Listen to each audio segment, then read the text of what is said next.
Good morning, everyone. This is Silvio Bellavo as the E-Chaplain. Welcome to the universe of the E-Chaplaincy. And just like we've been doing for the past 11 days, I am going to talk to you about today the 11th nail, the 40 nails that will help you nail it. So before we go into the 11th nail today, I just wanted to remind you that the E-Chaplain, we're here to help women and men to discover or rediscover dignity in their existence through simplicity towards wonder. So let's dive right in or hammer right on the 11th nail, which is faithful. Wow, what a big word, being faithful. What does it mean to you? What does that word mean for you?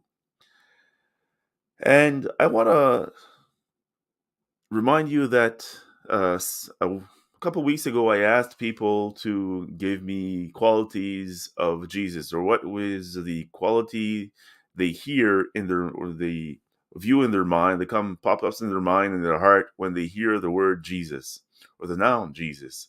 And one of the persons said, "He is faithful." But what does it mean for you being faithful? There's so many ways of seeing that word faithful. To what extent should we be faithful? And to what? If we go focus on Jesus just for a few seconds, a few minutes, Jesus was he knew what his mission was on earth. And his mission was to fulfill God's desire on him. He knew his mission was to make sure people uh, were treated equally, were treated right, and his final mission was to die on a cross to save the world. That's what we read in the scriptures, that's what we read in different books from different theologians, and maybe that is your faith as well. I want to focus on ourselves now. You might be taking a commitment. You might be married, you might not. You might have a business, you might not. You might be an athlete, or you might not. However, if you're one of the above or other things that you've committed to, you might be committed to walking every day, committing to a certain way of eating. Well, I can tell you that it takes effort and it takes commitment to be faithful. It takes action. It takes, if we focus on being married, is it always easy every day? No, I can guarantee you that. It is not easy. However, if I take that commitment of being married, and I have to admit, yes, I was separated for a year by my choice, but I came back to my wife because I knew she was the person for me. And I still know that. And today, uh, I can tell you that uh, in order for us to be faithful to one another, it takes effort, it takes decisions, it takes choices. Just like a businessman or a business person needs to be faithful to his or her business, to his or her commitment to his business. Right now, I'm doing a marketing class in my human resources program, and the project I'm doing with a few colleagues of mine, we're doing a project on Coca-Cola and Pepsi. Those two companies, in order to for you to be faithful to their brand, they need to be faithful to you in their commitment of giving you the product you want. And the same thing for the E-Chaplain. I took this commitment to hammer on the 40 nails that help you nail it. Every morning, I need to get up, shower, or put a baseball cap on and provide you with with a live. Every morning at 8 o'clock for the English speaking, and every morning at 7:45 for the Francophone speaking population of the world. Now, how can you be faithful to your faith? that's a different story. But it's the same concept. And not just like an athlete.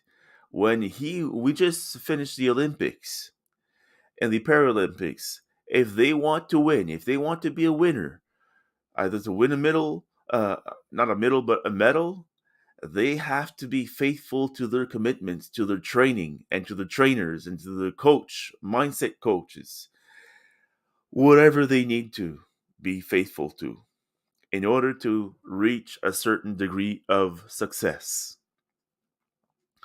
So today, I'm just simply going to ask you the question: what commitments are you taking to your life today, just for today? And what ways, how can I say this? What maneuvers are you going to take to show that faithfulness to yourself and to others? It's a loaded question, but it is also an important one because sometimes we just need to stop and say, oh yeah, I need to reset. Oh, I wish I could do this, but I committed myself to this instead of that. Now, I want to underline a very, very important fact. You're going to say, Silvio, well, I can't be faithful to something that is not good for myself or others. Of course not. If you eat junk food every day and you be faithful to eating junk food every day, well, guess what? You're also going to have the consequence of uh, developing certain disease in your life. If you're decide to have to adopt a bad behavior, either smoking or being unfaithful to your partner or whatever, guess what? You are going to suffer the consequences of that. So, and if you're faithful, you're in a relationship and there's abuse in that relationship, whether if it's work, if it's sports, if it's in a couple or in a group, a volunteer group, you don't have to be committed to that to stay there. However, if you want to be still can be committed to that, you have to talk about it. You have to to approach the other person, the other parties, what is going on. Just like Jesus did when he wasn't pleased with something, he told the people, I don't really appreciate this. I believe this is how it could be done. Not it should be done, but how it could be done. So, what measures are you going to take to be faithful to yourself and to others today? And I've been doing these lives for 11 days now. And if you notice anything that I could do different, maybe something I could do better for you, uh, I'm open to that. Just write to me in private, and I will be happy to read you. So for today, let's continue to nail on the nail of being faithful. Bye for now, and see you tomorrow. Bye bye.